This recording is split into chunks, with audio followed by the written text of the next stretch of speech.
이 모든 영광을 우리 하나님께 올려드립니다. 네, 우리 하나님께 영광을 드리겠습니다. 네, 할렐루야. 네. 다시 한번 옆 사람과 인사하겠습니다. 하나님을 자랑하는 간증의 주인공이 됩시다. 네. 오늘 이 밤도 하나님의 나라의 현존을 우리가 경험할 수 있기를 바랍니다. 강력한 하나님의 임재 앞에서 마귀의 관계들이 수포로 돌아가고 결박들이 끊어지고 하나님의 하나님 되심을 경험하는 은혜로운 밤이 될 줄로 믿습니다. 네. 자, 우리 옆 사람과 또 인사를 하겠습니다. 10년은 젊어 보입니다.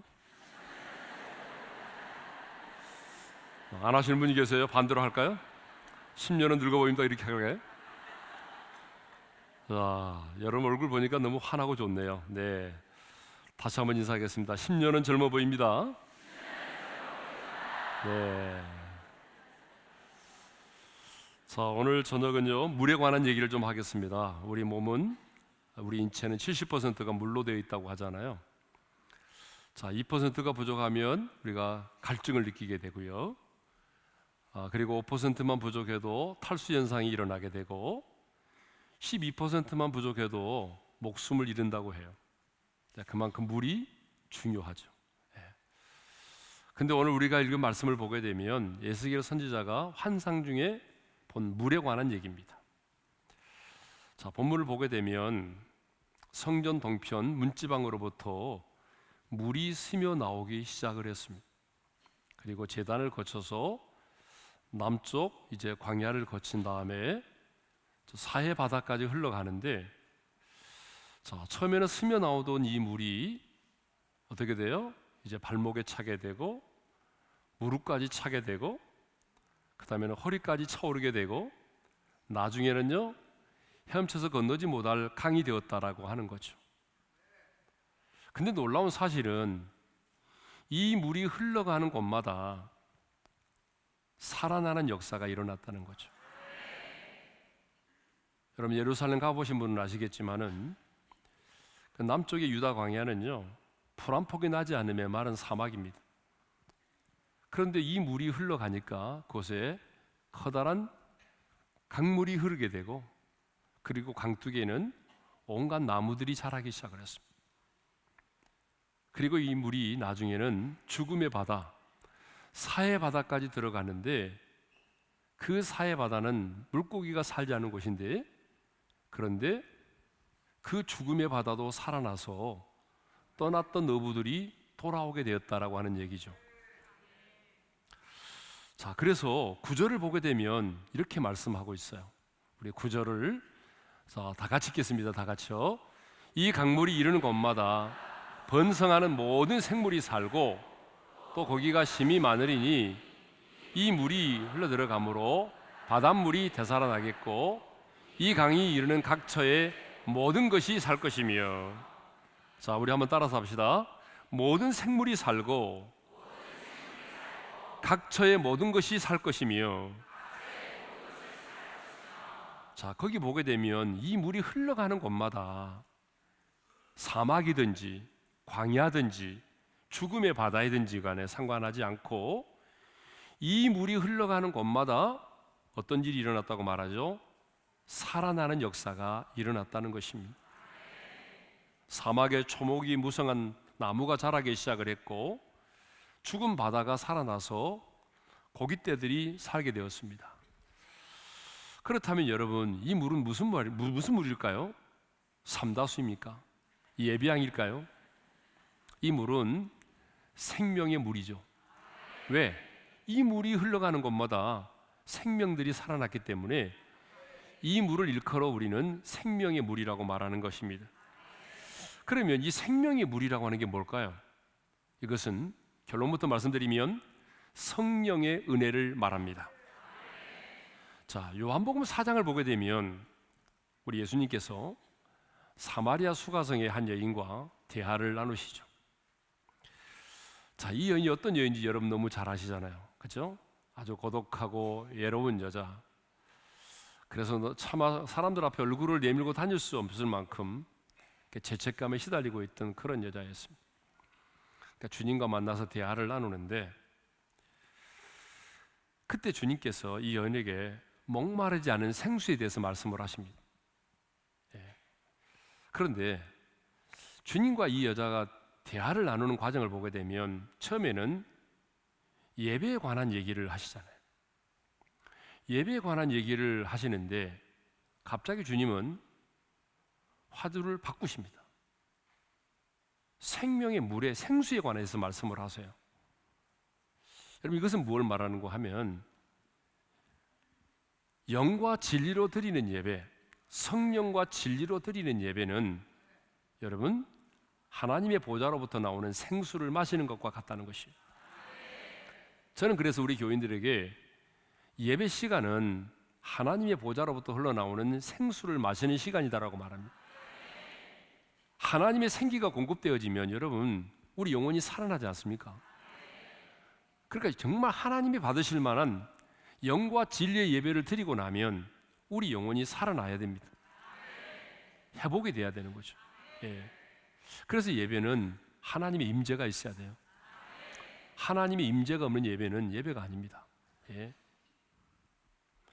자, 예수님께서 이 여인에게 요한복음 4장 13절 14절에 이렇게 말씀을 하시죠. 다 같이 읽겠습니다.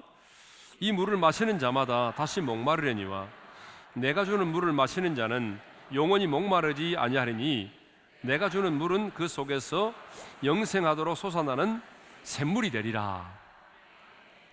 예수님 자신이 영원히 목마르지 않은 생수라고 말씀을 하시죠. 그리고 요한복음 7장에서는 이 생수에 대해서 좀 더 구체적으로 말씀을 하십니다. 자, 요한복음 7장 37절 38절을 읽겠습니다. 다 같이요. 누구든지 목마르거든 내게로 와서 마시라. 나를 믿는 자는 성경의 이름과 같이 그 배에서 생수의 강이 흘러나오리라 하시니. 자, 나를 믿는 자는 그 배에서 생수의 강이 흘러나오리라고 말씀을 하십니다. 그리고 계속해서 39절을 보게 되면 예수님은 배에서 흘러나오는 그 생수가 바로 성령이라고 말씀을 하세요. 자, 39절을 읽겠습니다. 다 같이요. 이는 그를 믿는 자들이 받을 성령을 가리켜 말씀하신 것이라. 그러니까 하나님의 성전에서 성전 동편 문지방으로부터 흘러나온 이 물은, 이 생명의 물은 흘러가는 곳마다 회복시키고 살리는 역사를 이룬 이 물은 곧 성령의 은혜를 말한다는 것입니다. 한번 따라서 합시다. 성령은 살리는 영이다. 여러분 동의하면 아멘 합시다. 여러분 성령은 살리는 영입니다. 그러면 반면 악령은요? 악령은 죽이는 영입니다. 그래서 예수님도 도적질하고 죽이고 멸망시키는 자라고 말했어요. 여러분 악한 영이 역사하는 곳에는 반드시 죽이는 일들이 일어납니다. 악령이 역사하는 곳에 보세요. 살아나는 역사가 있던가요? 악령이 역사하면요 다 죽어요. 죽이는 영이에요. 그런데 성령님은요 살리는 영입니다. 그래서 성령의 은혜가 임하면 반드시 그곳에는요 살아나는 역사가 있습니다. 성령의 은혜가 강물처럼 임하면 메마른 사막에도 은혜의 강물이 흐르게 되고 사해 바다처럼 죽은 영혼도 살아나게 됩니다. 우리가 생각할 때에 야, 저 사람은 종갓집 장손이니까 절대로 예수 믿을 사람 아니야. 저 사람이 예수 믿으면 내가 손에 장을 지지지. 여러분 그렇게 말하면 안 됩니다. 우리가 볼 때는 아무리 강팍한 사람일지라도 여러분 성령의 은혜가 임하면 예수를 믿을 수밖에 없어요. 근데 우리는 먼저 포기해버리잖아요. 저 사람은 예수 믿을 사람이 아니야. 저 사람은 성이 강씨 채씨잖아. 저 사람은 예수 믿을 사람 아니야. 다른 사람은 몰라도 저 사람은 예수 안 믿을 사람이야. 그런데 여러분 절대 그렇지 않습니다.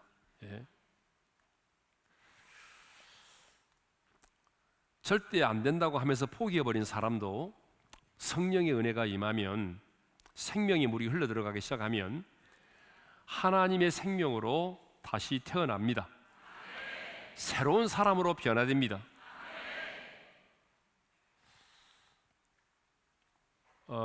복음의 빚진 자라는 책을 쓴 이민교 선교사님이라고 하는 분이 계세요. 얼마 전에 우리 교회 와서 또 간증도 하셨는데, 이분이 전라북도 사람입니다. 이민교. 이민교 이제 목사님 됐어요. 우리 노회의 목사가 됐습니다. 근데 이분이 이 온불교 있잖아요. 이 온불교의 온강대학을 나와가지고 온불교의 교무입니다. 교무. 교무가 뭐죠? 우리 개신교로 말하면 목사입니다. 온불교의 목사나 마찬가지거든요. 자기 누나는 정녀입니다. 다시 말하면 온불교의 교무 중에서도 결혼하지 않는 처녀를 정녀라고 부릅니다. 이 사람이 정말 온불교의 교무가 됐으니까 이분의 사명이 뭐예요? 한 사람이라도 포교를 하는 거죠.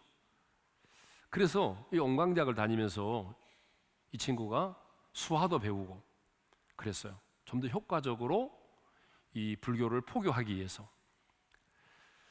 근데 이 이민교라고 하는 이 친구가 스님이죠. 스님인데 어디를 갔냐면 소록도를 갔습니다. 소록도를 왜 갔느냐? 소록도의 그 한센병자들을 포교하기 위해서 갔습니다. 예.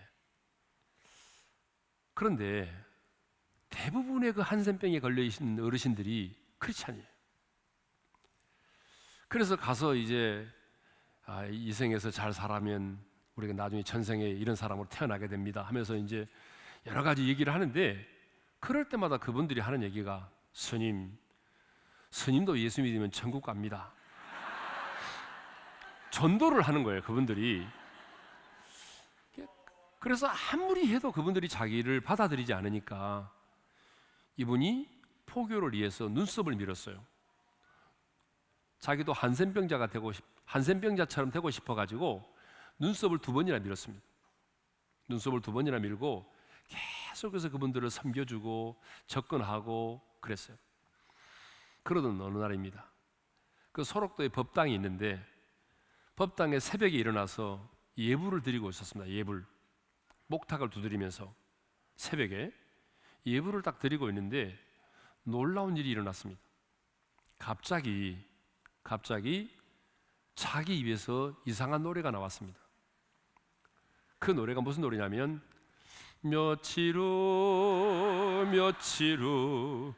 요단강 건너가 만나리, 그 찬양이었어요. 왜 그 찬양이 나왔겠어요? 장례식이 있을 때마다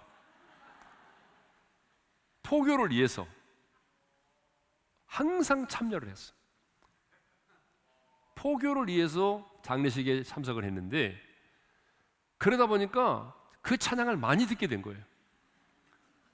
근데 이 스님이 지금 예불을 드리고 있잖아요. 목탁을 두드리면서 예불을 드리고 있는데 스님이 자기 입에서 지금 요단강 건너가 만나리 찬양이 나오니까 이분이 얼마나 놀랬겠어요. 놀랬죠. 네, 굉장히 놀랐어요. 그런데 거기서 끝나지 않았습니다.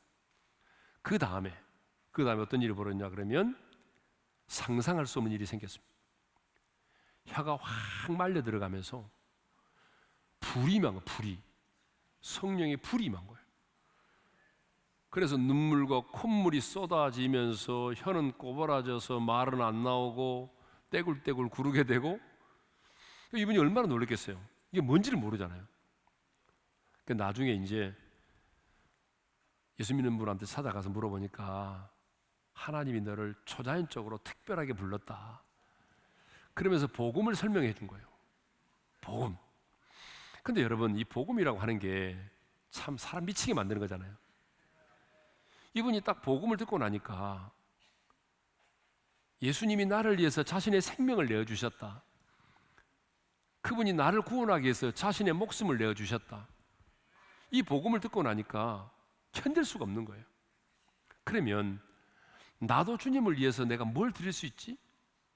그렇다면 나도 주님을 위해서 내 목숨을 드려야 되는 거 아닌가? 그래서 여러분, 온불교의 교무가 선교사가 됐어요. 평신도 선교사. 자기 부인은 약사였거든요. 자기 부인은 동의를 안 했죠. 그런데 이분이 어디로 간지 아세요? 저 우즈베키스탄으로 갔어요. 한마디 말도 못 하는데 그냥 자기의 목숨을 주님께 드리고 싶다고 소원하고 평신도 선교사로 우즈베키스탄을 갔어요. 그래서 그곳에 가서 열심히 선교하다가 뭐 KBS에서 나와서 하는 거 있잖아요. 뭐 한국인들 나와가지고 하는 거. 거기에 이제 얼굴 디밀고 얘기 한번 하다가 걸려가지고 추방당했어요. 지금 어디가 있는지 아세요? 북한에 있어요. 북한에서 농아 축구팀 감독을 하고 있어요. 평양에 살고 있습니다. 그래서 이번에 잠깐 나왔어요. 왜 나오냐면 그 태국에서 이제 이번에 그 장애인 아시안 게임을 한답니다. 그 농아 대표팀 이제 데리고 가야 되는데 북한에서는 돈을 안 대주는 거예요. 그래서 그 모금 마련하기 위해서 왔어요. 예, 그래서 북한에서 그러더래요. 우리는 못 도와주는데 어떻게 할 거냐. 그래서 내가 책 팔아서 가겠습니다 해가지고 책도 팔고 막 그래가지고 또 우리 교인들도 헌금하고 그래가지고 이번에 들어갔습니다. 여러분 보세요. 성령님이 역사하니까 여러분 결코 예수 믿을 사람이 아닌데 그런데 성령님의 역사로 인해서 이분이 예수를 믿게 되고 이제는 선교사로 헌신까지 하게 됐단 말입니다. 자, 제가 무슨 얘기를 하냐 하면 아무리 강팍한 사람도 저 사람은 절대로 안 된다고 생각하는 사람도 성령님이 역사하게 되면 여러분 반드시 거듭나고 변화되는 역사가 일어난다는 얘기죠. 여러분 에스겔 골짜기에 마른 뼈들 있잖아요. 그 에스겔 골짜기에 마른 뼈들도 하나님의 생기가 임하니까 여러분 하나님의 군대가 되지 않았습니까? 예. 성령님은 살리는 영입니다. 우리 교회에 채집사라고 하는 분이 계세요. 채집사. 이 채씨들이 고집이 좀 세잖아요. 예. 채씨들 많이 계시죠? 이분이 예수 믿은 얘기 한번 할게요. 새세미 축제든지 하잖아요. 교회에서. 우리 교회든 새세미 축제를 하니까 부인이 여보 딱 한 번만 나가자. 한 번만. 딱 한 번만 나가줘. 그래서 정말 부인의 그 간청에 의해서 새세미 축제 때 딱 한 번 나가주는 조건으로 딱 한 번입니다. 딱 한 번 나가주는 조건으로 새세미 축제 때 왔어요. 그때 제가 무슨 설교를 했냐 그러면 내가 곧 길이요 진리요 생명이니 나로 말미암지 않고는 아버지께 올 자가 없다. 그 설교를 했거든요. 그리고 제가 그렇게 말했어요. 여러분 이 세상에 어느 인간이 어떤 철학자가 어떤 이인이 내가 곧 길이요 진리요 생명이라고 말한 사람이 있느냐? 아무도 없다. 예수 그리스도 외에는 없다. 여러분 그 누가 자기 자신을 진리라고 말하고 길이라고 말하고 생명이라고 말했습니까? 아무도 없잖아요. 그러니까 예수님께서 길이요 진리요 생명이라고 말씀을 했는데 그렇다면 진짜 예수님께서 말씀하신 것처럼 예수님이 길이요 진리요 생명이든지 아니라고 한다면 그분은 인류 최대의 사기꾼이다. 그랬어요 제가. 여러분 맞잖아요. 여러분 맞잖아요. 그러니까 예수님 자신의 말씀처럼 길이요 진리요 생명이든지 아니라면 정말 아니라면 우리 수없이 많은 사람들을 속여온 최대의 사기꾼이잖아요. 그런데요 참 사람들이 희한한 곳에서 은혜를 받더라고요. 그분은 어디서 은혜를 받았냐 그러면 예수님이 길이요 진리요 생명이라는 말씀에 은혜 받는 것이 아니고 그분의 말씀이 진짜 진리가 아니라면 그렇다면 예수님은 최대의 사기꾼이다. 이 말에 아다리가 된 거예요. 그래서 이분이 그래? 그러면 내가 계속해서 한번 말씀을 들어보면서 예수님이 말씀이 길이요 진리요 생명이 아니라고 하는 것을 내가 한번 밝혀봐야 되겠다. 그래서 이분이 그때 나오기 시작해서 지금까지 나오고 계십니다. 믿음이 많이 자랐죠. 집사도 되고. 예. 그러니까 여러분 사람은요 여러분들이 함부로 편견을 가지고 대하면 안 됩니다. 저 사람은 절대로 안 될 거라는 생각 아닙니다. 여러분이 하나님이세요. 생명을 살리는 성령님이 임하면 너는 반드시 예수 믿게 된다니까요. 그 철인의 저자 있죠. 철인이라는 책을 쓴 사람 누구죠? 철인. 갑자기 그 친구 생각이 안 나네. 철인이라는 책을 쓴 사람 있잖아요. 다니엘 김. 다니엘 김. 그 친구가 이제 한동안 우리 교회 여러 번 왔거든요. 예, 여러 번 왔는데 그 친구는 좀 특이한 사람이에요. 왜냐 그러면 10년을 한국에서 살았어요. 10년을 일본에 살았어요. 10년을 미국에 살았어요. 나머지는 전 세계를 돌아다녀요. 그 인생이 그렇게 돼 있어요. 근데 이분의 어머니가 결혼을 했어요. 그러니까 누구하고 결혼했냐 그러면 일본의 야쿠자하고 결혼한 거예요. 근데 몰랐어요. 처음에는 일본의 경제인이라고 해가지고 결혼했는데 나중에 보니까 야쿠자. 근데 이 다니엘 김 얘기가 보니까 한국에 살 때에 아버지가 꼭 한 달에 한 번씩 왔대. 일본에서 한 달에 한 번씩 일본에서 왔는데 어느 날 자기 아버지가 양복을 딱 걸어놨는데 상의 이 호주머니 안에 권총이 들어있더래요. 권총이. 그래서 자기는 학교에서 선생님이 너네 아버지가 뭐 하는 사람이냐 쓰면 FBI 이렇게 썼다는 거예요.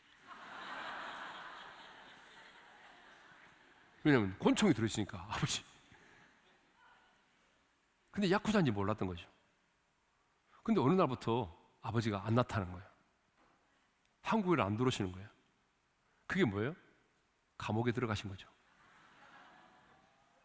그런데 어머니가 그 당시에 계속해서 매일매일 일본으로 전보를 친 거예요. 옛날에는 전보가 제일 유일한 수단이었으니까 매일매일. 그러면 그걸 누가 갖다 했냐면 자기가 가서 붙였어요.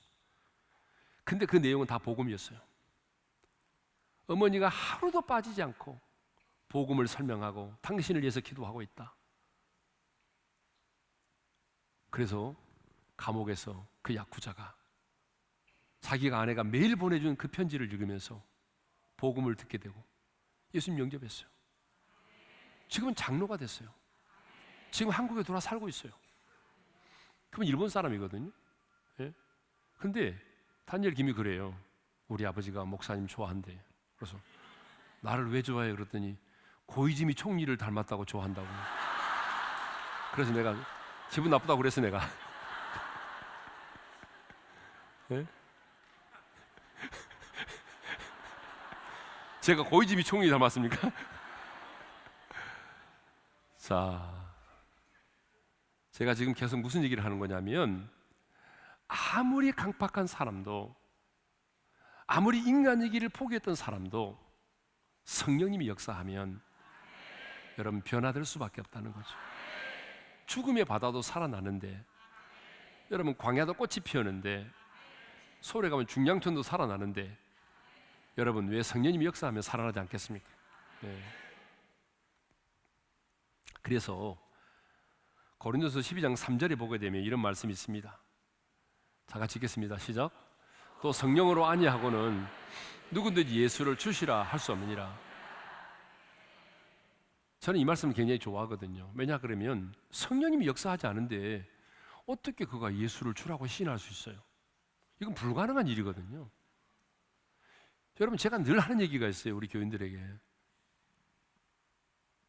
이 복음이라고 하는 게 과연 인간의 이성으로 이해될 수 있는가? 이해 안 됩니다.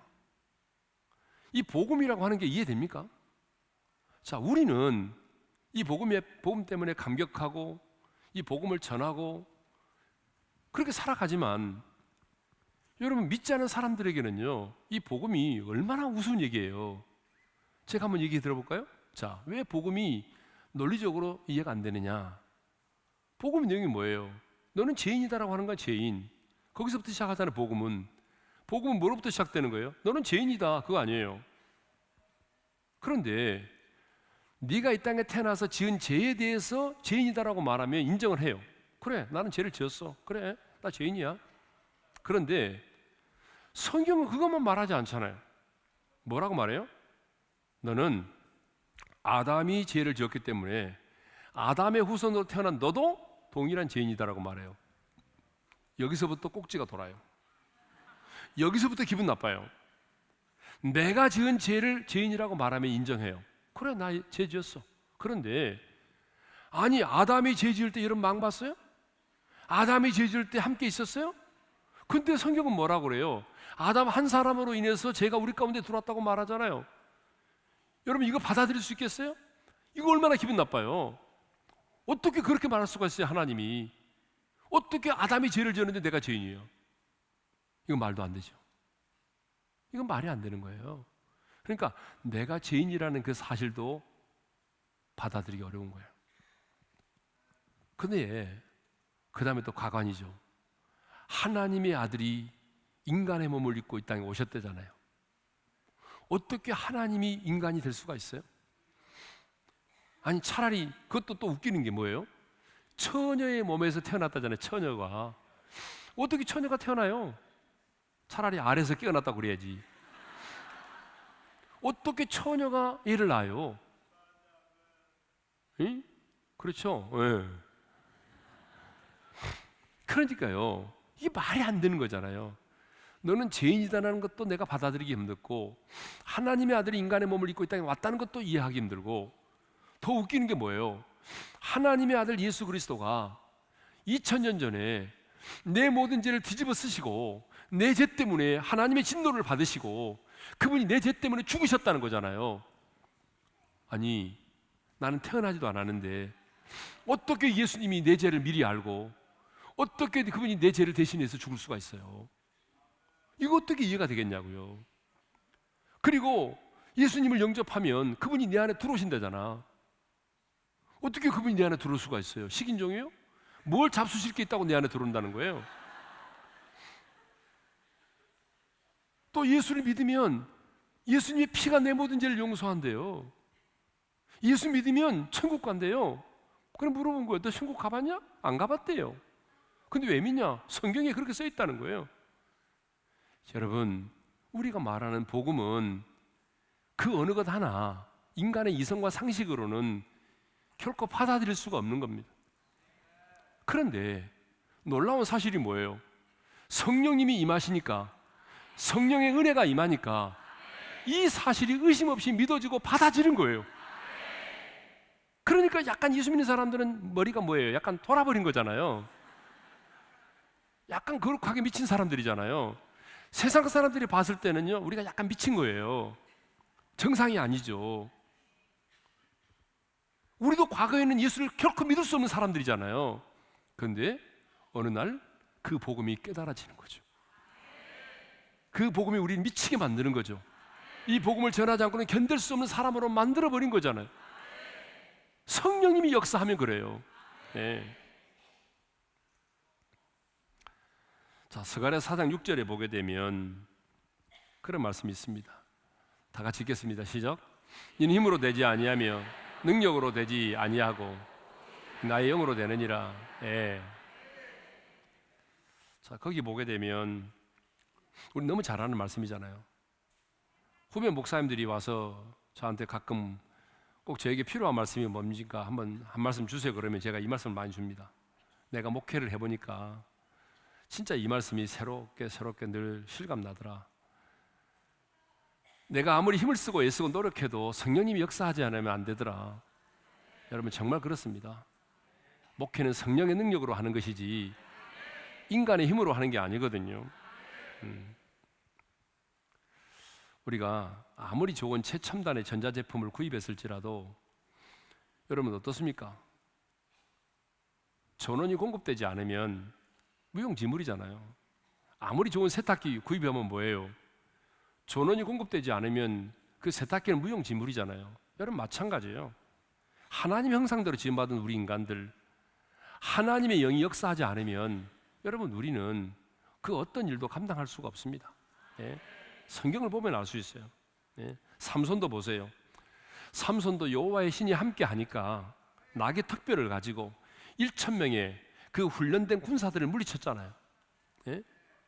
하나님의 영이 임하니까. 초대 왕인 사울도 보세요. 주의 신이 함께 할 때 그는 전쟁에서 승리할 수 있었고 위대한 용장이 될 수 있었습니다. 그러나 주의 영이 떠나니까 어떻게 됐어요? 악령이 역사했고 번뇌의 잠을 이루지 못했습니다. 여러분, 베드로도 보십시오. 성령 받기 전에는 하찮은 계집종 앞에서도 예수님을 모른다고 3번이나 부인했던 사람이지만 오순절에 성령 받고 난 다음에는 어떻게 됐어요? 여러분, 그는 복음을 전할 때에 3,000명이 회개하고 돌아오는 역사가 일어났잖아요. 여러분, 목회가 뭐죠? 생명을 살리는 것입니다. 한 번은 국민일보 기자가 갑자기 저한테 찾아왔어요. 그래가지고 저한테 질문을 던지는 거예요. 목사님은 목회가 뭐라고 생각하세요? 그래서 제가 목회는 생명을 살리는 거라고 생각합니다. 그랬거든요. 그래서 내가 아니, 기자님은 왜 이 질문을 저한테 던지세요? 갑자기 그랬더니 그런 얘기를 하더라고요. 여러분이 알만한 사람 있잖아요. 예전에 문제가 돼가지고 요즘에 이제 나오지도 못하고 있는데 책만 썼다 하면 베스트셀러가 되고 전 아무개 목사가 있어요. 그 당시에 뭐 상한가를 쳤잖아요. 그건 대단했잖아요. 그건 책만 쓰면은 막 베스트셀러가 되고. 그런데 그렇게 잘 나가던 목사님인데 자기한테 전화가 왔더라는 거예요. 밤늦은 시간에. 그래가지고 하는 말이 저는 목회가 뭔지를 모르겠다고 그렇게 물어보더라는 거예요. 그렇게 유명한 베스트셀러네. 여러분 무슨 목사인지 알겠죠? 전 아무개 목사. 목회가 뭔지를 모르겠다는 거예요. 근데 여러분, 목회는 뭐죠? 생명을 살리는 것입니다. 저도 한때 성령의 은혜를 덧입지 않고 내 인간의 힘으로 목회를 해보려고 할 때가 있었습니다. 신학교를 딱 졸업하고 개척을 했잖아요. 제가 개척을 했는데 저는 개척만 하면 진짜 성도들이 막 구름대처럼 몰려올 줄 알았어요. 진짜요. 그래서 겁도 없이 명성교회 옆에다 했어요. 명성교회 옆에다가 상가를 얻어가지고 2층 상가 40평을 얻어가지고 절반은 예배실로 쓰고 절반은 제 방으로 쓰고 사택이 없으니까 사택을 꾸몄죠. 합판을 사가지고. 자신이 있었어요. 금방 부흥할 것 같았어요. 근데 이게 개척을 해보니까 이게 현실입니다. 정말 어렵더라고요. 그래서 제가 울었어요. 왜 울었냐? 영혼을 사랑해서 우는 게 아니라 억울하고 분해서 울었어요.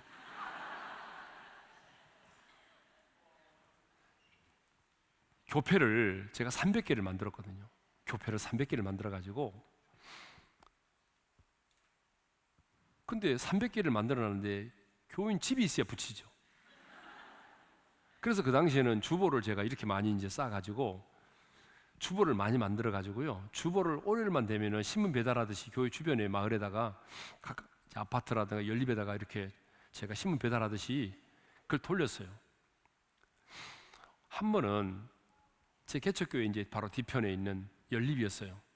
4층짜리 연립이었는데 제가 이제 주보를 막 돌리고 있는데 와, 거기 연립 보니까요 4층부터 1층까지가 다 명성교회 교회가 붙었어요. 명성교회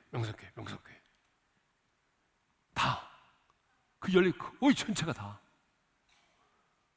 근데 내가 그때 화가 나더라고. 저 솔직한 심정이 화가 났어요. 하나님, 저도 목사라 불렀는데 저에게는 왜 양떼를 안 맡기십니까? 내가 교회 300개 만들어놨는데 부질 데가 없습니다. 왜 이러십니까? 그래서 막 화가 나가지고 울었어요. 제가 명성교회 교회 앞에서 울었어요. 네? 아마 김사만 목사님 모를 거예요. 네. 개척교회 해보신 분은 아마 그 심정을 알 거예요. 네? 진짜 저는 도움 받지 않고 했거든요. 저희 형제들도 많이 있고 교회 안에서 으쌰하면 따라 나올 사람도 많고 그래요. 근데 제가 한번 돈 없이 한번 해보자, 지원 받지 말고 한번 해보자. 그때 믿음이 더 좋았던 것 같아요. 그 했거든요. 현실은 현실이었어요. 어려웠어요. 진짜로. 그래서 제 안에 한 사람 놓고 새벽 기도를 했는데 애가 뭐 울고 뭐 기저귀 갈아달라고 울고 배고프다고 울고 그러면 들어가 버리는 거예요. 그러면 졸지야 아무도 없어요. 와, 여러분 웃지만 그때는요, 이게 설교를 계속 해야 되는가 말아야 되는가 막 그런 고민도 되고 막 그랬어요. 예. 그리고 또 신학교를 나오게 되면 이런 게 있잖아요. 아마 그런 생각을 하시는 분들이 많이 계실 거예요. 신학교 막 졸업하신 분들은 이런 생각이 들더라고요. 나는 목회를 하면은, 그래, 성도들이 봤을 때 저건 한 번도 들어보지 못한 설교인데, 한 번도 들어보지 못한 명설교를 하고 싶더라고. 예? 한 번도 들어보지 못한 명설교를 하고 싶었어요. 근데 그게 얼마나 웃기는 얘기입니까? 이 복음이라고 하는 게 그렇게 어려운 게 아니잖아요. 그러니까 나도 모르는 설교를 하는 거죠. 나도 이해가 안 되고 그게 뭐 은혜가 되겠습니까? 또 저는 초창기에는요, 이 순복음 킬러였어요. 제가 순복음, 그래서 주여 삼창하는 거 까고, 예, 삼박자 까고, 또 왜 기도하다 말고 명령하냐 까고. 그래서 예전에 제가 오순절 기도원에 갔다가 막 강사들이 막 갑자기 기도하다 말고 막 예수님 이름으로 떠나가라 막 그러잖아요. 그래서 막 기분 나빠서 나왔어요. 나는 아니 왜 기도하다 말고 명령을 하냐 이거야 갑자기. 예? 그랬던 사람이에요. 그래서 순복음 제가 킬러였습니다. 조영기 목사 엄청나게 깠습니다 제가. 그래서 오신 분들이 누구예요? 다 순복음 싫어하는 분만 왔어요. 예. 근데 그렇게 하니까 내 심령이 고갈된 거예요. 메마른 거예요. 감격이 없는 거예요. 여러분, 목회는요, 이거는 연기가 아니잖아요. 목회는 연기가 아니거든요. 내 안에 있는 것이 흘러가는 거잖아요. 그러면 내 안에 불이 없는데 어떻게 불이 나가요? 내 안에 평안이 없는데 어떻게 평안의 복음을 전해요? 내 안에 하나님이 주신 그 기쁨이 없는데 어떻게 기쁨을 가지고 복음을 전할 수 있어요? 그건 연기잖아요. 연기.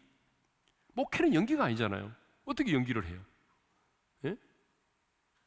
연기자들은 자기 감정과는 상관없이 막 연기를 하잖아요. 그래서 어떤 연기자는 감독이 야 오른쪽에서 눈물, 그럼 오른쪽 눈물이 툭 나요. 왼쪽 눈물 탁 떨어져. 그렇게 한다잖아요. 예? 우리 교도 연기자들이 많아요. 젊은 연예인들이 한 20-30명 돼요. 예? 근데 걔들은 연기를 잘 하잖아요. 근데 우리 목회자는 연기가 아니거든요. 목회가 어떻게 연기를 합니까? 그래서 제가 목회를 그만둘 생각도 했어요. 왜? 너무 피곤하고 힘든 거예요. 그래, 그때 이제 우리 지하 상가에서, 상가도 아니고 지하 대피소라고 있어요. 방공을 하고 거기서 새벽 금요 기도를 했거든요. 그때 금요 기도에 이제 한 20명 모여 있습니다. 20명 정도 모이면 나는 금요 기도가 그렇게 힘들더라고. 그래서 속으로 어떤 놈이 금요 기도를 만나놨냐고. 왜냐 그러면 이게 금요 기도 3시간을 인도한다는 게 너무 힘든 거야.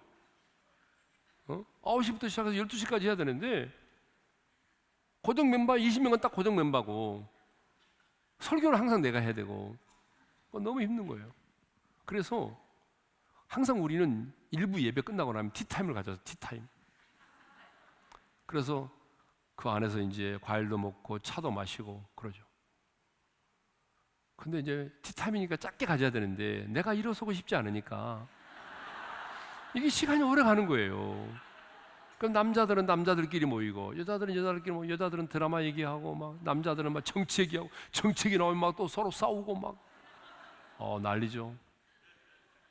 그럼 또 일어나가지고 아니 벌써 이렇게 됐나 하면서 또 시작을 하죠.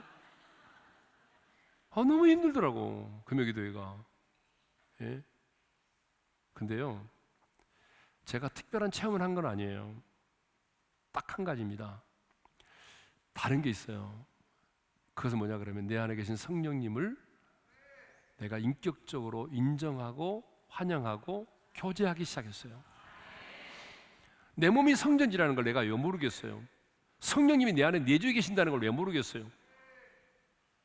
알고 있지만 그 성령님과 인격적인 교제가 없었어요. 근데 그 부분에 대해서 내가 정말 회개를 많이 했어요.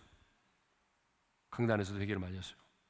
내가 성령님의 역사를 제안했던 것, 내가 가지고 있는 짧은 지식으로 성령의 역사를 제안했던 것, 공개적으로 용서를 구하고, 성도들에게도 용서를 구하고, 조영기 목사님 깠던 것도 용서를 구하고, 지금이야 조영기 목사님하고 농담도 하고 같이 이렇게 운동도 하고 막 그러지만은, 그때는 어떻게 조영기 목사님 내가 전화도 하겠습니까? 예, 못하죠.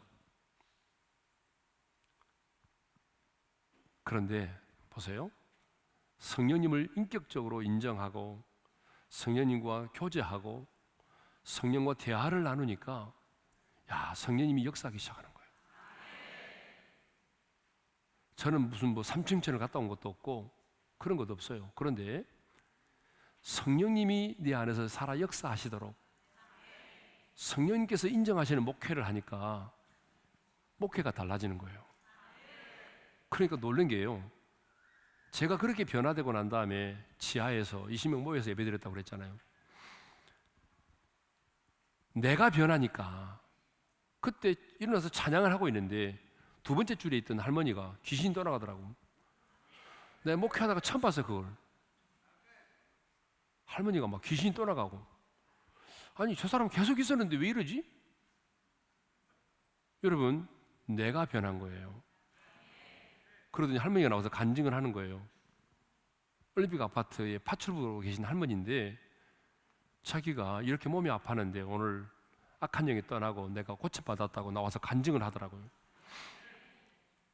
그러면서 내가 알았어요. 하나님의 나라는 성령 안에서 이루어지는구나.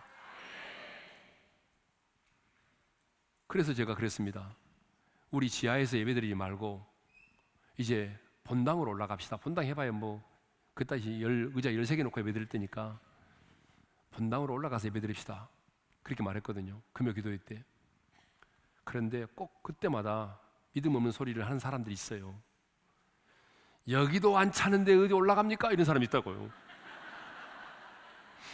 근데 저는 지금까지 목회하면서 그렇게 부정적인 목소리를 딱 들으면 무시했어요. 그렇게 부정적인 말하는 사람들의 말은 무시했어요. 안 들어요. 우리 올라갑시다. 그리고 올라와서 금요기도를 인되는데 티타임 없애고 하는데 3시간이 눈 깜짝할 사이에 가버리는 거야. 눈 깜짝할 사이에 3시간이 가버려요. 그리고 그때부터 우리 교회는요, 금요기도회가 자리가 없었어. 그래서 이 강대상까지 다 올라왔어요. 그때부터. 지금도 저희 교회 금요기도회는 많이 모이잖아요. 예, 한 2,200명 정도 모이니까 많이 모이죠. 예. 자, 목회는 성령님이 하시는 겁니다. 목회는 연기가 아니거든요. 예. 성령님은 에너지나 파워가 아니잖아요. 그럼에도 불구하고 오늘 본문을 보게 되면 성령의 역사를 뭐라고 말하고 있어요? 본문에서 가장 계속적으로 나오는 단어가 있어요. 흐르고 흘러간다. 흐르고 흘러간다. 여러분, 성경에 보게 되면 성령님에 대해서 뭐라고 말하죠? 솟아나는 샘물, 흐르는 강물, 또 타오르는 불길. 여러분, 성령님이 불이 아니지 않습니까? 근데 왜 성경에서는 성령님을 솟아나는 샘물, 흐르는 강물, 또 타오르는 불 이렇게 말하죠? 성령님은 인격을 가진 제3위 하나님이시잖아요. 파워가 아니고 에너지가 아니란 말이에요. 그럼에도 불구하고 왜 성경에 보게 되면 이렇게 성령님의 역사를 역동적으로 말하고 있을까요? 그것은 성령께서는요, 끊임없이 역사하고 일하기를 원하시기 때문에 그렇습니다. 여러분, 성령님은 우리 안에 내주에 계시잖아요, 그죠? 근데 성령님은 우리 안에 가만히 오셔서 가만히 손님처럼 앉아 계시려고 오신 분이 아니에요. 성령님은 우리 안에서 끊임없이 일하십니다. 성령님은 우리 연약함을 아세요. 저와 여러분이 얼마나 연약한 존재인지를 안다고요. 한마디 말에 상처받고 한마디 말에 잠을 이루지 못하고, 예, 그렇게 다짐해보지만 또 넘어지고, 우리가 얼마나 연약한 존재인지를 성령님은 너무 잘 아세요. 그래서 우리 연약함을 아시기 때문에 성령님은 우리 연약함을 도와주기 위해서 오셨단 말이죠. 그래서 우리가 기도하지 못할 때는 말할 수 없는 탄식으로 기도하시고, 오늘 또 우리가 기도하면 성령님이 역사하시고, 그러니까 성령님은 끊임없이 일하기를 원하십니다. 그러니까 예수님도 그랬잖아요. 아버지께서 일하신 나도 일한다. 그래서 우리 하나님은 끊임없이 일하기를 원하십니다. 예? 끊임없이 우리 하나님이 일하기를 원하세요. 예? 그래서 가끔 나는 하나님을 피곤하게 하고 싶지 않다, 이것까지 얘기하면 얼마나 하나님 피곤하겠냐, 이런 분들이 계시는데, 그것은 하나님을 못 오가는 것입니다. 여러분, 하나님을 하나님 되게 하는 게 뭐냐 그러면 하나님으로 일하시게 하는 것입니다. 하나님께서 우리의 가정 가운데, 우리의 비전 가운데, 우리의 목회 현장 가운데, 우리의 자녀의 인생 가운데 하나님께서 끊임없이 일하도록 하셔야 돼요. 그래서 하나님 이사야 선지자를 보게 되면 뭐라고 말씀하십니까? 나는 일하고 싶다라고 말하잖아요. 나로 쉬지 못하게 하라고 말하잖아요. 우리 하나님은 일하기를 원하시는 거예요. 그러니까 하나님을 하나님 되게 하는 게 뭐예요? 하나님으로 하여금 끊임없이 일하시게 만드는 거예요. 예. 자, 생명의 물이 계속해서 흘러갔잖아요. 이 말은 무슨 말입니까?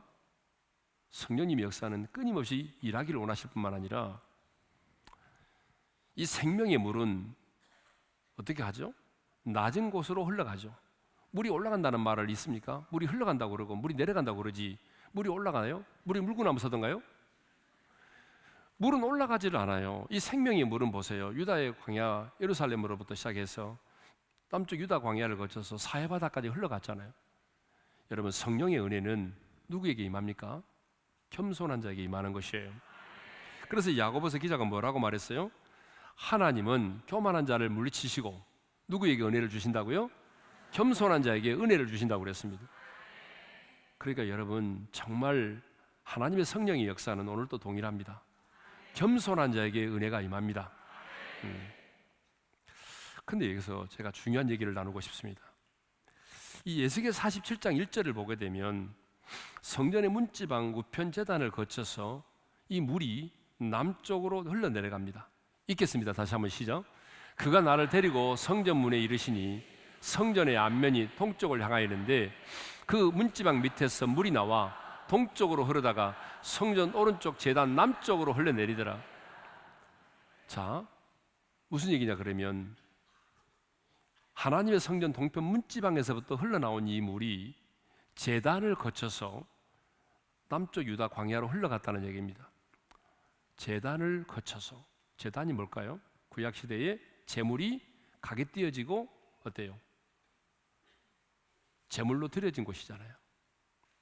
그게 뭘까요? 신약 시대로 말하면 골고다죠. 주님이 십자가에서 달려 죽으신 곳이죠. 주님이 십자가에서 화목제물로 돌아가신 곳이잖아요.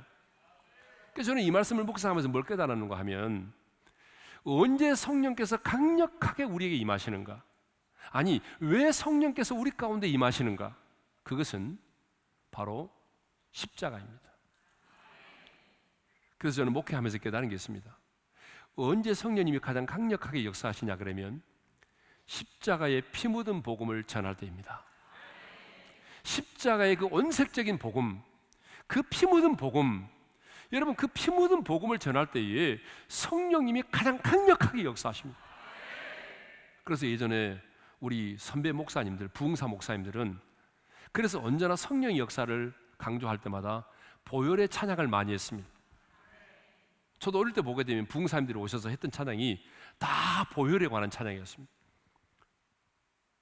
십자가의 그 보혈이 흘러진 곳, 십자가의 그 피가 적셔 있는 곳, 여러분, 그곳에 성령님의 강력한 역사가 임하는 것입니다. 그래서 여러분의 교회도 성령께서 운행하시고 성령께서 강력하게 역사하시려면 이 강단에서 십자가의 피 묻은 온색적인 복음이 증거돼야 되고 십자가의 보혈을 찬양하고, 그럴 때에 성령님께서 역사하신다는 것입니다.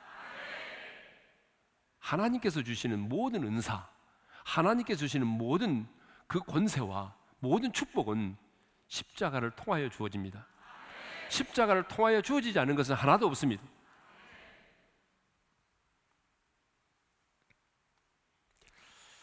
또 우리가 여기서 생각해 보려고 하는 게 있습니다. 그게 뭐냐 그러면 신앙생활은 넓이보다 깊이가 더 중요하다라고 하는 것입니다. 한번 따라서 합시다. 신앙생활은 넓이보다 깊이가 더 중요하다. 자, 본문에 보게 되면 성전 동편 문지방으로부터 흘러나온 이 물이 발목과 무릎과 허리와 나중에는 이제 헤엄쳐서 건너지 못할 강이 되었다고 그랬잖아요.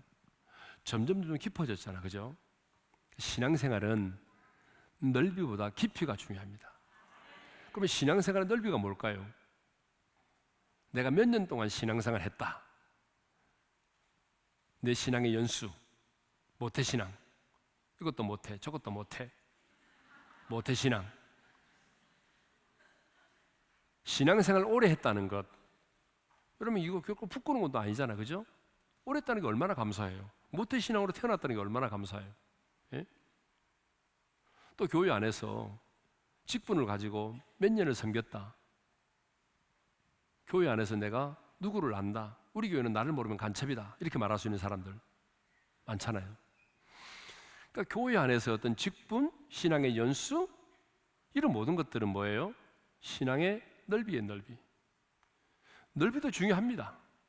그러나 신앙생활에 있어서 정말 중요한 것은 뭐냐 그러면 깊이가 더 중요하단 말입니다. 하나님의 말씀을 깊이 체험하는 것, 깊은 기도 생활을 통해서 하나님의 응답을 경험하는 것, 성령의 충만함을 받고 주님과 인격적으로 교제가 시작되는 것. 오늘 내게 이런 게 있냐 그 말입니다.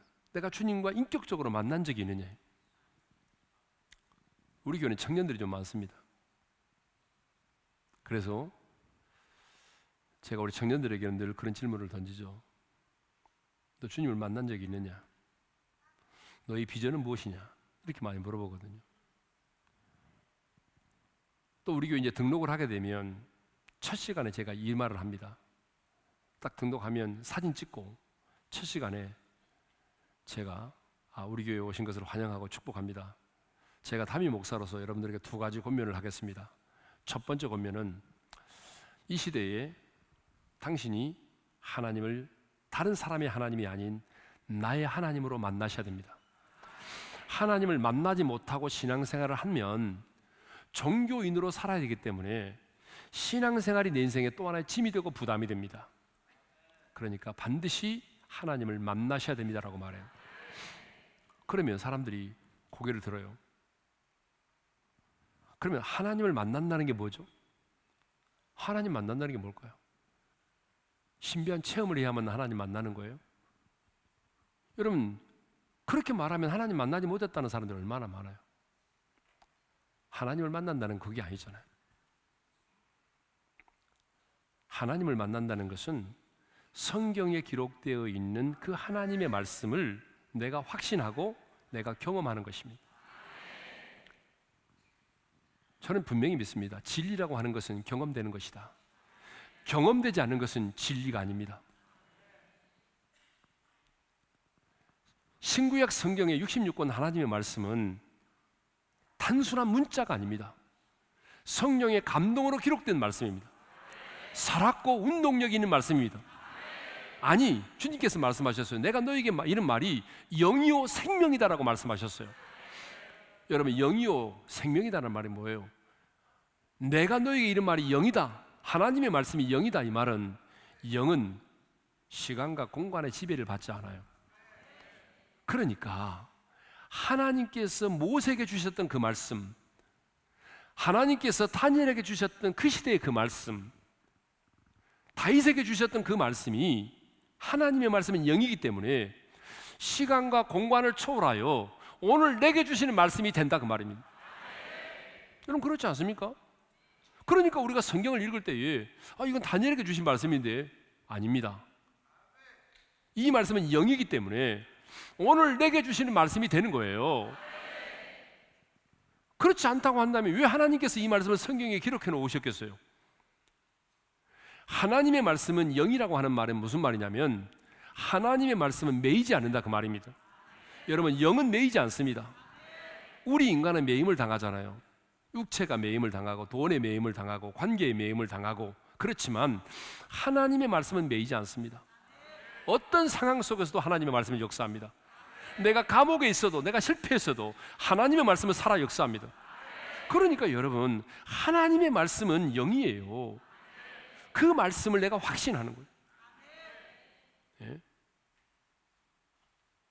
그러니까 하나님의 말씀을 확신하고 그 말씀을 경험하는 것이 뭐예요? 하나님을 만나는 거예요. 예. 그래서 여러분들은 하나님을 매일매일 만나셔야 됩니다. 말씀을 통해서 만나셔야 돼요. 그래야 우리 신앙생활에 관념이 되지 않고 실제가 되는 것입니다. 예. 자, 신앙생활은 방금 얘기했잖아요. 넓이보다 뭐가 중요하다? 깊이가 중요하다. 나는 얼마나 하나님을 인격적으로 만나느냐, 나는 얼마나 그 하나님의 말씀을 들으면서 가슴을 치고 회개하고 통회한 적이 있는가, 내가 그 말씀 앞에 내가 찔림을 받은 적이 있는가. 예? 나는 하나님의 음성을 들은 적이 있는가, 선포되는 그 말씀 앞에서. 여러분, 이렇게 하나님을 깊이 있게 만나야 됩니다. 인격적으로 만나야 돼요. 다른 사람의 하나님은 의미가 없어요. 예? 오늘 내게 주시는 말씀이어야 된단 말이죠. 그래서 바울이 뭐라고 말합니까? 바울의 고백은 언제나 나의 하나님이셨어요. 바울의 고백은 우리 하나님이 아니었어요. 물론 우리가 교회라는 공동체로서의 우리의 신앙의 고백은 우리라는 말이 들어가야 되죠. 하늘에 계신 우리 아버지 이렇게 들어가야 되죠. 그렇지만 신앙생활이라고 하는 것은 인격과 인격의 관계잖아요.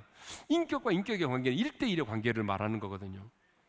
그러니까 여러분, 인격과 인격의 관계, 1대1의 관계라고 한다면 그 하나님은 나의 하나님이셔야 되죠.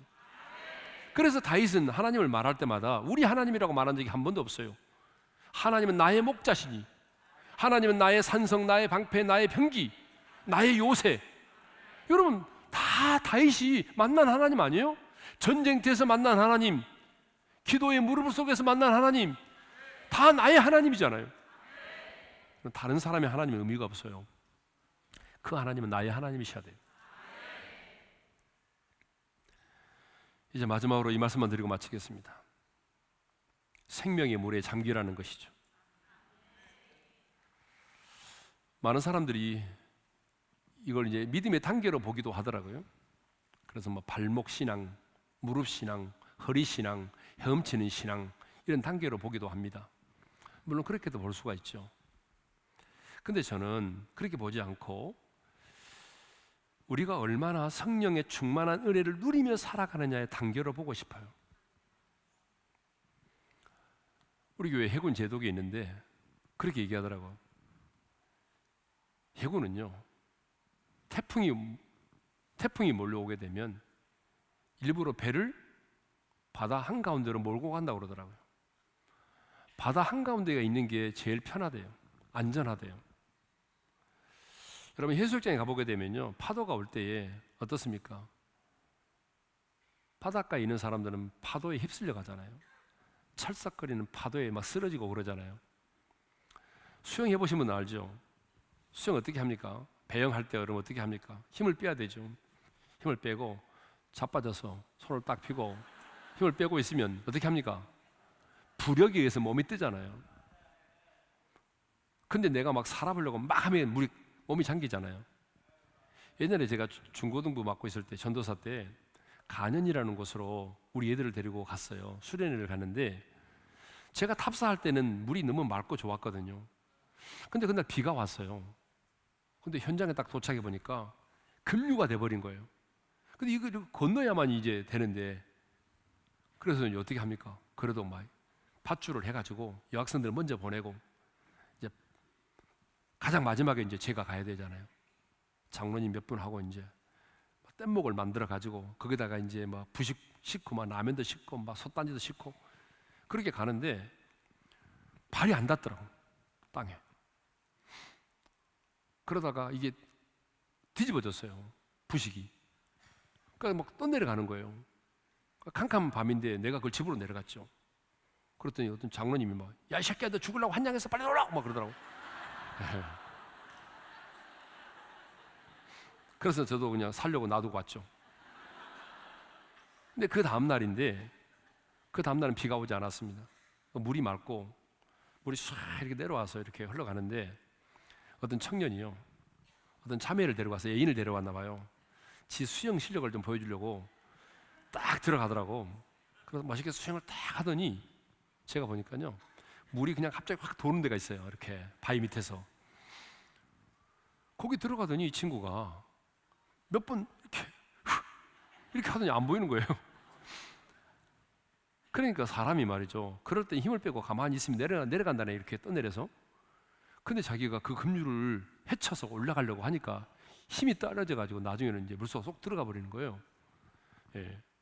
그래서 우리가 이제 그걸 보고 밑에 내려가서 한 20m 이제 전방으로 내려가서 다 이렇게 발을 모으고 혹시 떠내려온가 보자. 그래서 떠내려오더라고. 예. 근데 얼마 안 돼 가지고 이제 어떤 사람이 막 이렇게 하니까 물이 막 나오고 그래서 살아났어요. 내가 그때 그걸 보고 니 참 멍청하다 그랬어요. 왜냐 그러면 그렇게 용을 쓰고 해봐야 자기가 어떻게 살아요. 거기서 그냥 몸을 맡기면 그냥 들어 떠내려올 텐데, 그 급류를 헤치고 올라가려고 하다가 힘 빠져가지고, 여러분 무슨 얘기를 하려고 그러냐면, 우리가 물속에 들어가도 물의 부력에 의해서 우리 몸이 뜨잖아요. 성령의 충만이 무엇이냐? 생명의 물에 잠기는 것이 성령의 충만입니다. 자, 여러분, 생명의 물에 잠기면, 성령의 충만을 받게 되면, 성령의 충만이 뭐예요? 막 팔딱팔딱 뛰는 게 성령 충만이에요? 자빠지는 게 성령 충만이에요? 아닙니다, 여러분. 우리 교회도 찬송만 부르면 막 이런 분이 계세요. 그거 하지 말라고 그렇게 얘기를 해도 안 들어요. 예. 그래서 우리 교육자들 돌아가면서 가서 얘기하거든요. 예. 다른 사람들 안 되니까 하지 말라고. 그래도 또 앉았다가 또 뭐 흥이 나면은 또 갑자기 나서 영상이 많이 잡혀요, 그 양반. 그래서 이제 우리 영상팀도 그 사람 보이면 막 또 돌리고 막 그러거든요. 근데 그 양반은 막 뭐 이렇게는 해. 그 습관이 돼서 그래요. 그분은 그렇게 떨어야만 또 은혜가 되는가 봐요. 근데 여러분, 그런 걸 성령 충만이라고 말하지 않아요. 성령의 충만이 뭐냐 그러면 성령의 지배를 받는 거예요. 여러분, 성령의 지배를 딱 받잖아요. 그래서 성령의 인도하심을 따라 사는 거거든요.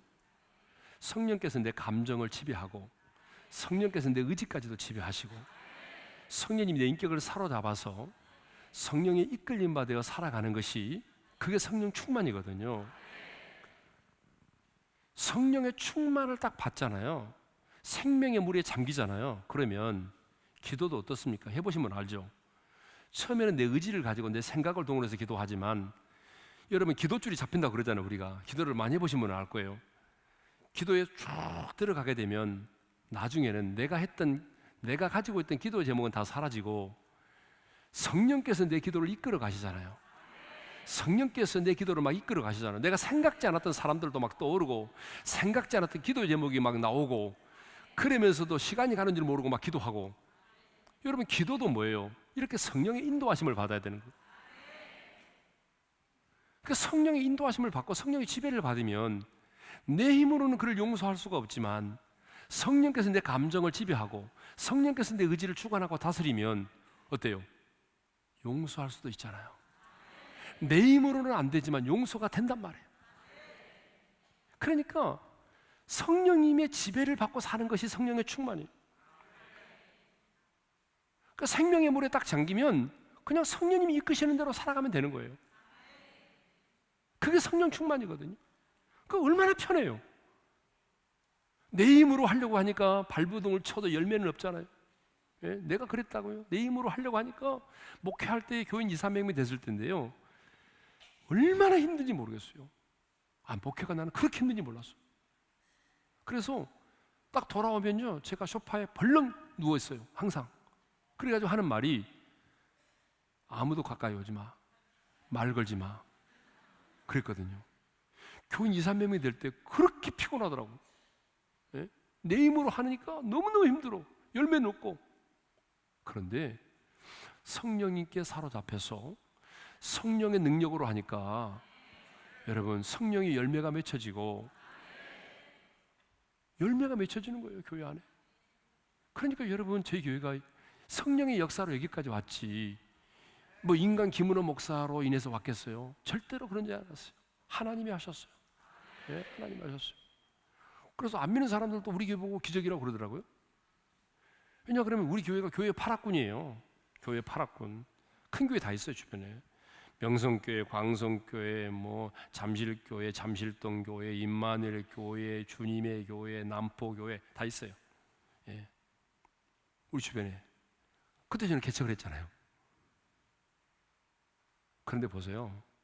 하나님이 역사하시니까, 성령께서 역사하시니까 하나님께서 이 부흥을 이루시더라고요. 그래서 신앙생활을 내 힘으로 하는 게 아니라 성령의 충만을 받게 되면 성령의 지배를 받아야 돼요. 성령님이 굉장히 인격적인 분이세요. 저는요 목회하면서 깨달은 게 있어요. 성령님은, 우리 하나님은 내가 생각하는 것보다 훨씬 더 인격적이세요. 너무너무 많이 참아주시고 기다려주시고 인내하시고 기다려주시더라고요. 네? 막 강제로 끌고 가지 않아요. 네? 깨달을 때까지 기다려주시고 참아주시고. 우리 하나님은 그런 분이세요. 네? 은혜의 강물 속에 있는 자는 요동하지 않습니다. 성도들도 보게 되면 요동치는 성도들도 있고 요동하지 않는 성도가 있습니다. 깊은 강물에 빠진 사람은 요동하지 않지만 얕은 물가에 있는 사람들은 파도 하나만 와도 쓰러지잖아요. 성도들도 딱 그래요. 신앙생활을 오래 했느냐가 중요한 게 아니고 내 인생에 환란의 바람이 불어왔을 때에 요동치 않은 사람, 이런 사람이 있고, 조그만 어려운 일을 당해도 잠을 막 이루지 못하고 세상이 모든 것이 끝이 난 것처럼 그런 분도 있잖아요. 요동치는 분이 계세요. 여러분 성령의 충만을 받으면 요동하지 않습니다. 예? 날개가 있지만 날지 못하는 새가 있습니다. 타조와 같은 거죠. 타조. 인터넷에 보니까 날지 못하는 새가 가장 많이 사는 곳이 뉴질랜드라고 하네요. 그 이유를 살펴보니까 뉴질랜드에는 새의 천적이 없기 때문에 새가 굳이 날 필요가 없다는 것입니다. 날개가 있지만 날지 못하는 새. 두 번째로 자기 힘으로 나는 새, 참새. 막 자기 힘으로 날잖아요. 예? 참새가 날지 않으면 어떻게 되겠습니까? 곤두박질하죠. 자기 힘으로 나는 새가 있어요. 근데 이 새는 결코 멀리 높이 날아갈 수가 없어요. 참새가 저 높이 올라가는 거 봤어요? 아니죠. 그런데 기류를 이용하는 새가 있어요. 독수리 같은 새죠.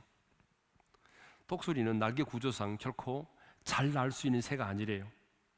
그러나 독수리가 새의 왕이라고 그러잖아요. 왜요? 기류를 이용하기 때문에 그래요. 뜨거워진 공기가 상승할 때에 그 상승 기류에 날개를 펼치면 몇 번의 날개짓으로 4km 높이까지 날아오른다고 하잖아요. 여러분 바로 생명의 물에 잠긴 자들, 성령의 충만을 받은 자들이 바로 독수리와 같은 것입니다. 우리 인간이 아무리 파닥파닥파닥 해도 여러분 이 참새와 같아요. 한계를 극복할 수가 없어요. 이 목회 한계, 우리 인간 앞에 있는 이 한계를 돌파를 못해. 예? 이 참새 같은 참새. 예? 바삭바삭바삭 그러다가 끝나는 거예요. 그냥 아침에 일어나서 저녁 갈 때까지 바삭바삭 일만 하다 끝나는 거예요. 그런데 하나님의 사람이 누리는 참새가 아니라 하늘을 나르는 독수리가 돼야 됩니다. 성령의 기류를 타고, 여러분 아무리 비바람이 쳐도 성령의 기류를 타고 올라가야 돼요. 예? 저는 오늘 여기 참석한 우리 모두가 독수리처럼 하늘을 날아오를 수 있기를 바랍니다. 성령의 충만을 받을 수 있기를 바랍니다. 자, 이제 우리 찬양하도록 하겠습니다. 오소서 진리의 성령님 찬양하고 우리 이제 그 자리에서 한번 일어나십시다. 찬양하고 기도하도록 하겠습니다.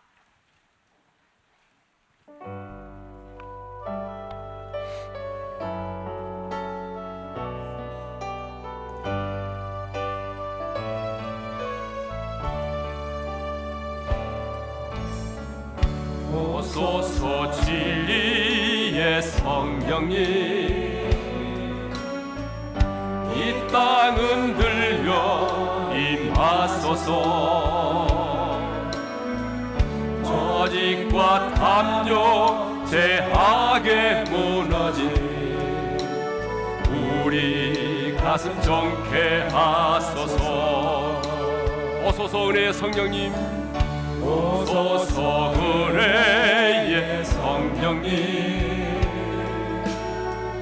하늘 가르고 임하소서. 거룩한 불꽃 하늘로서 임하사 타오르게 하소서. 주 영광 위에 부흥의 불길 타오르게 하소서. 진리의 말씀 이 땅 새롭게 하소서. 은혜의 강물 흐르게 하소서. 성령의 바람 이 땅 가득 불어와. 이돈 입은 주의 순결한 백성, 주의 영광 위에 이제 일어나. 열방을 치유하며 행진하는 영광의 그날을 주소서. 부흥의 불길 타오르게 하소서. 부흥의 불길 타오르게 하소서. 진리의 말씀 이 땅 새롭게 하소서. 은혜의 강물 흐르게 하소서. 성령의 바람 이 땅 가득 불어와.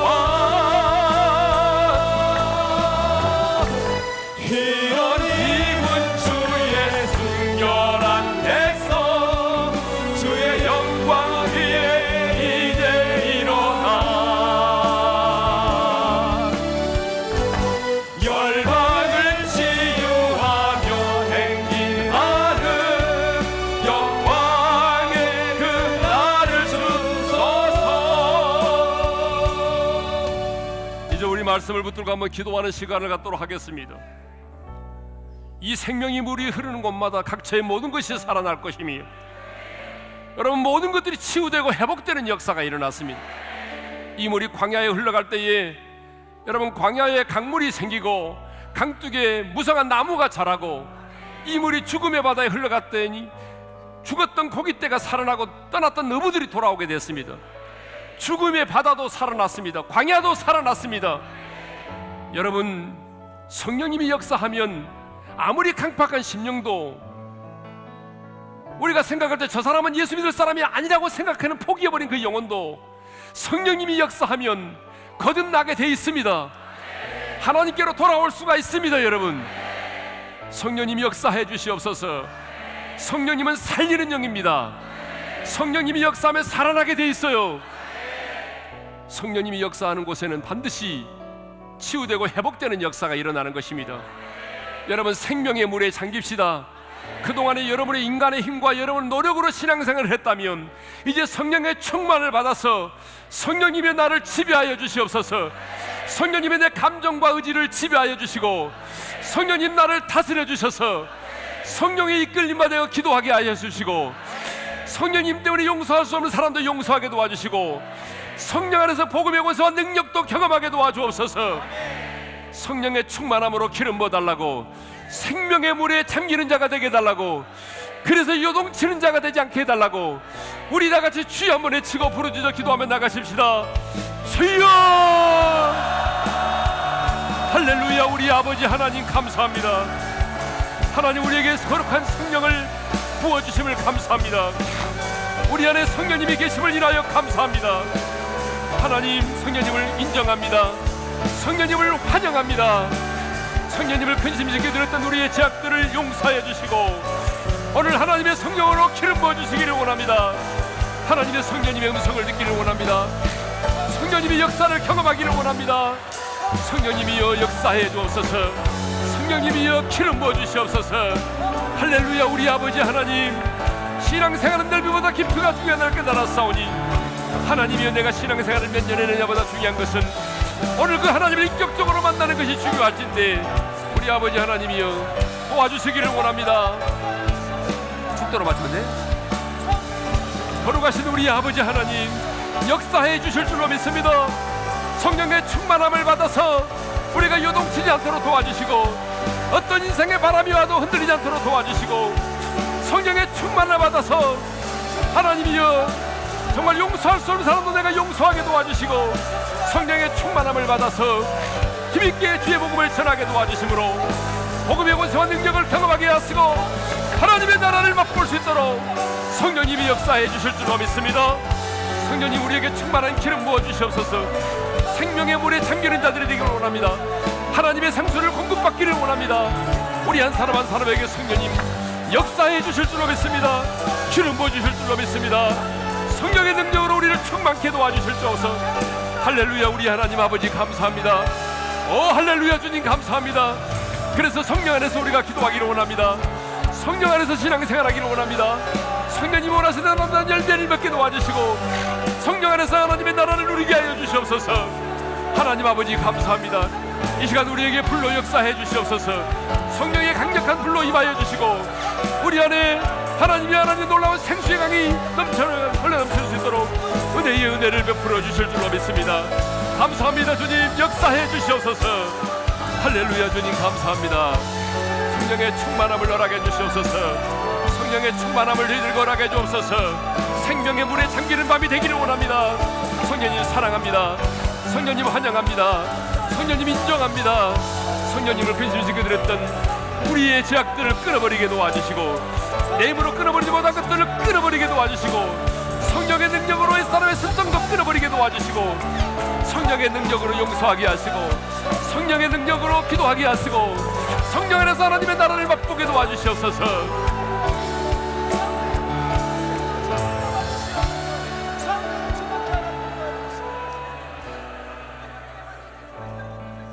하나님 아버지, 보혜사 성령님을 우리 안에 보내주심을 감사합니다. 성령님을 근심시켜 드렸던 우리의 죄악들을 용서해 주옵소서. 성령님 사랑합니다. 성령님 인정합니다. 성령님 환영합니다. 성령님 나를 주관하여 주옵소서. 성령님 나를 인도해 주옵소서. 성령님보다 앞서 행하지 않도록 도와주시옵소서. 성령님 나에게 충만함으로 기름 부어 주시옵소서. 성령 안에서 하나님의 나라를 맛보게 도와주시옵소서. 성령의 능력으로 용서하게 도와주시옵고 성령의 능력으로 복음을 전하게 도와주셔서 복음의 원세와 능력을 경험하게 도와주옵소서.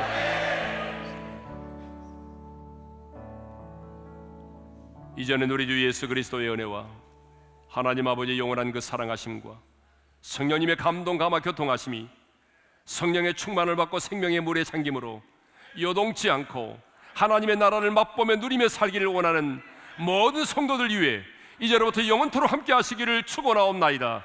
아멘.